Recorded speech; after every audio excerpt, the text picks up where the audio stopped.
Raise your hand if you want to answer. Yes? Demonstration. The boy is sleeping in the class.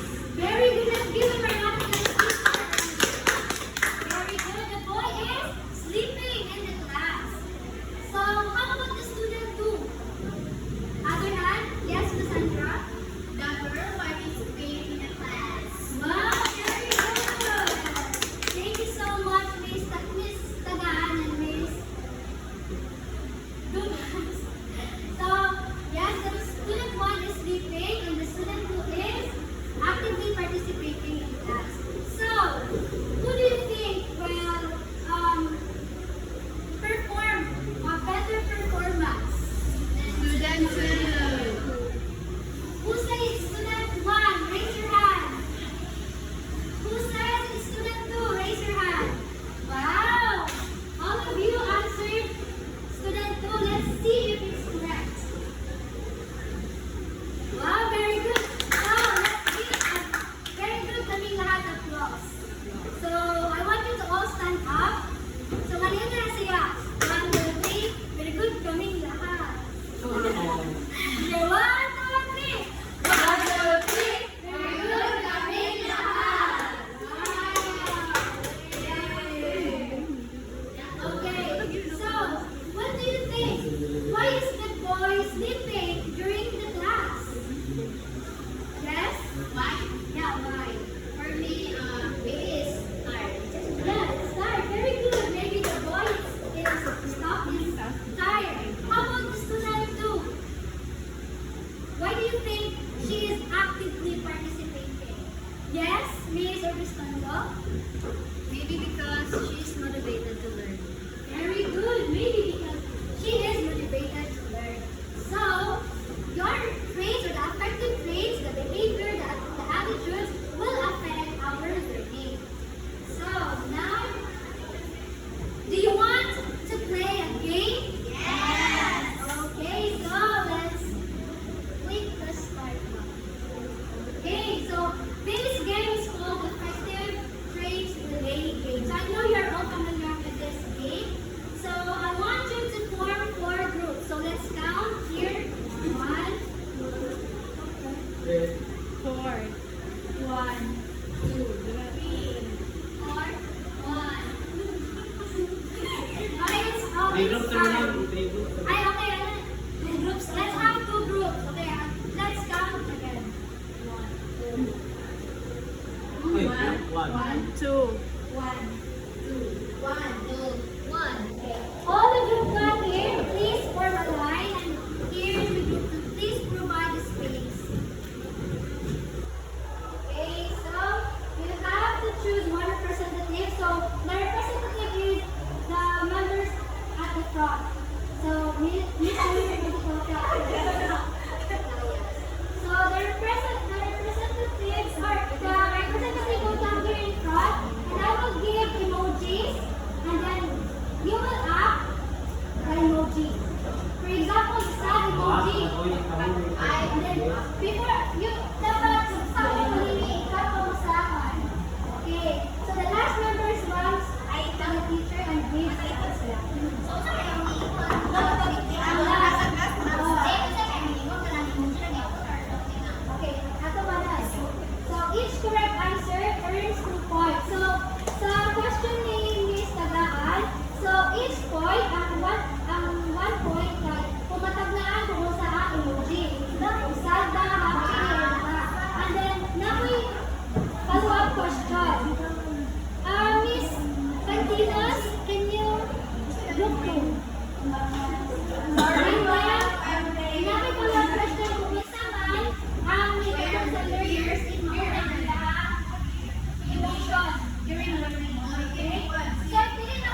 siya, di siya kayo ka-absorb sa information na.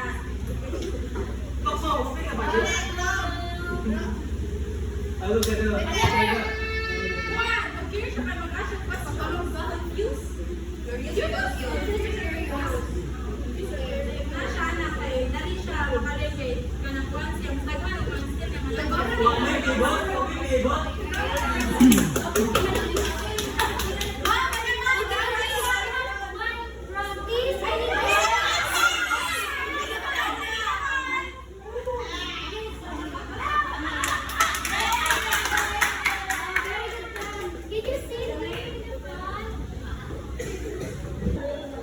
Okay, so what have you learned in our activity class? Anyone? Yes?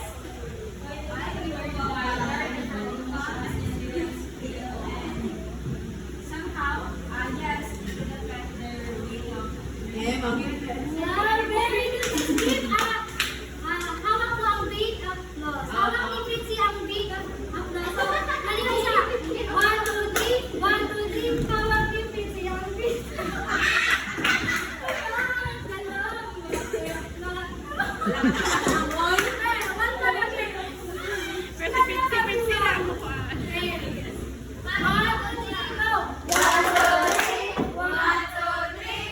Hawak ni Crazy ang bit! Hawak ni Crazy ang bit! Hawak ni Crazy! Hawak ni Crazy! Guys, since I forgot my prize, I have ticket here, so tomorrow we will be. Going sa mayo! Going sa mayo! Okay. Saan siya? So now what do you think is our topic?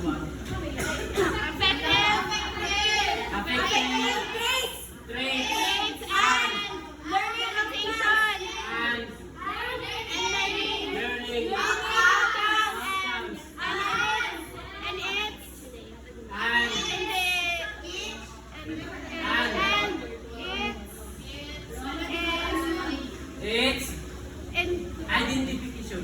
Give me letter. And And? indicator. Indicate, ma'am. Sayang na sa blackboard. Indicator.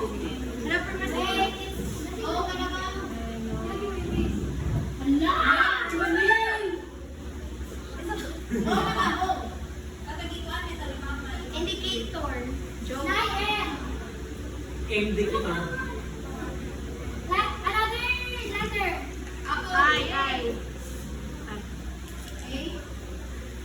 Another letter. Important. Yes, very good.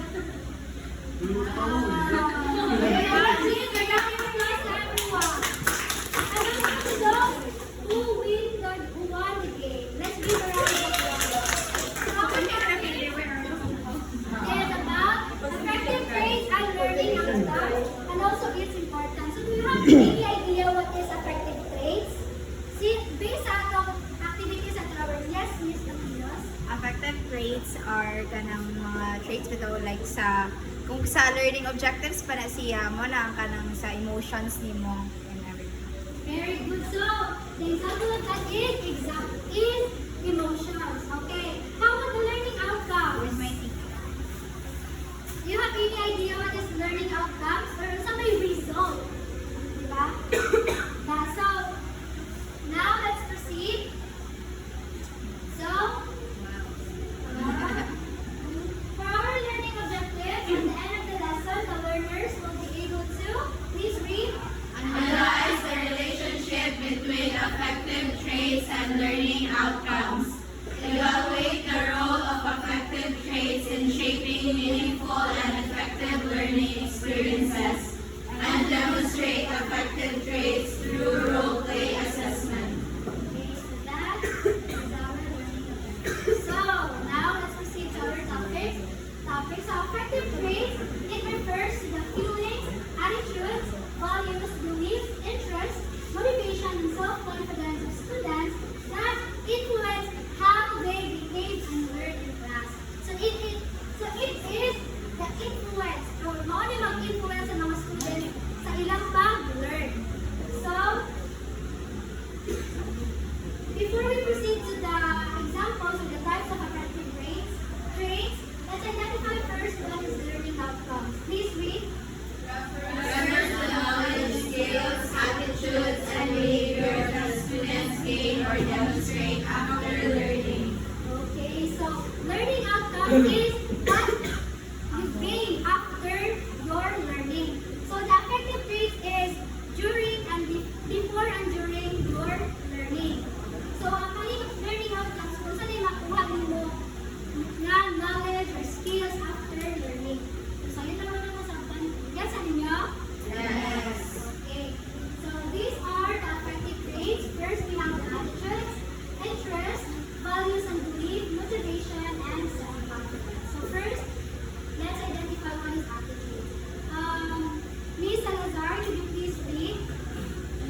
encourages them to participate and learn that. Thank you. So, may I ask you a question? What are your interests? Like in your talent, skills, first, basta may mga interesado sa Siya, pre. interest ninyo. Siya? Basta, Writing. Writing daw. writing. Basta pa? Singing. Wow. So, ang interest is like interesado ka. One of curious, like curious ka, interesado ka na maminaw, interesado ka sa topic. Then, if interest, ay mo full attention kay dati sa teacher, nasa topic, and then you're willing to learn. For example, a student enjoys answering questions. So, interesado man siya, mauna nga, nag-enjoy siya sa pag-answer sa questions. And then the student is curious about the lesson. So, if curious ang lesson, interesado siya sa topic. Muna mag-learn siya, mag-ask ng question. Yeah. So, what is the first? Interest. Interest and Motivation. no, the Attitudes. other one. Attitudes. So now let's proceed to self-confidence. Miss Giselle, could you please repeat? Self-confidence refers to students' beliefs in their own ability to learn, perform tasks, and answer questions successfully. Okay, thank you so much. So self-confidence is that you know that you can. You believe in your own ability. So example, a student volunteers to answer questions. So, volunteer ka mag-answer. Self-confident or confident ka nga mag-answer. And then, the second example, a student tries even when the task is difficult. Maski lisod ang task, ni-volunteer ka po siya. Kaya siya confident. Confident. Kamu na mo may confident? Dapat naam. Naam. Naam. Nawa. Wow. Okay. Next, we have values and beliefs. Miss Moral, could you please read? Values and beliefs refer to the ideas, principles, and convictions that students hold about what is important, right, and true, which guide their behavior, decisions, and attitudes toward learning. Okay, so, pwede niyo sa kay kalayan sa values and beliefs. Kasi same naman siya. Do you have any idea? Kalayan sa values and beliefs. Anyone? Okay, so ang values, kay ba ka? Or the moral? Moral. You know what is good and what is bad. Sorry, Miss Moral. So that is the values. For example, kay ba ka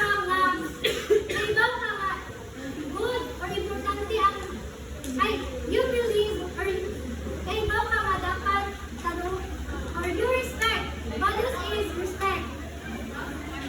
If you respect the teacher, basta kayo sa ka? If you respect your classmates, basta man? Di ka mang bully. Dali ka mangbuli. Diba? Dili mangbuli ha sa classmates. Understand? Okay. So, ang belief is your belief. For example, nituo ka nga, importante ang eskwela. Muna ng eskwela ka. Importante ang maminaw. Muna naminaw ka. So, that is the belief. For example, a student believes that studying is important. So, the student believes that studying is important. That's why he will study. And then the student values respect. At since ako yung galing na, if you respect your teacher, dapat sa teacher. If you respect your classmate, kung may mga good activity, guys, habang ka mag-participate. Murag i-guide sa ang imuhang beliefs is i-guide niya ang values niya ma-develop along the way. Very good. Mag-guide. That is